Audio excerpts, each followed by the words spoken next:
Balik pagtakbo sina Kim at Paolo pero this time ay sa Toronto na sila nagliwaliw.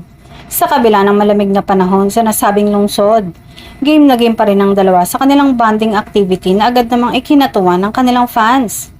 Agad ngang napansin ng netizens ang kanilang suot na tila couple jacket, bagay na lalong nagpa-level up sa kilig ng kanilang supporters.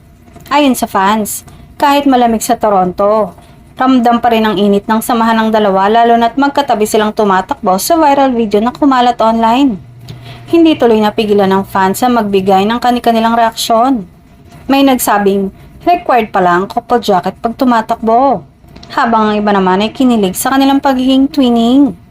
Para sa marami, simple man ang eksena ay parang eksena na rin ito sa isang pelikula dahil sa natural na chemistry nila. Dagdag pa ng ilang netizens, nakakatuwang makita na hindi lang puro trabaho ang inaatupag ng dalawa, kundi nagbibigay din sila ng oras para sa kanilang kalusugan. May ilan pang nagbiro na baka raw mapansin na sila ng mga sports brands dahil sa kanilang pagiging fit at relatable bilang endorsers. Samantala, lalong tumindi ang excitement ng fans dahil nalalapit na ang huling leg ng kanilang Love Kimpa World Tour na gaganapin sa The Arena Pickering Casino Resort ngayong May 3.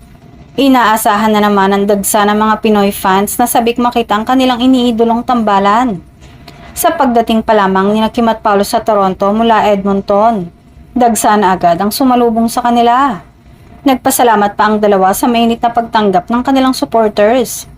Sa bawat galaw nila, kahit simpleng jogging lang, tila nagiging espesyal ito sa mata ng fans na patunay na iba talaga ang hatid ng kilig at good vibes ng Kim Pao tandem.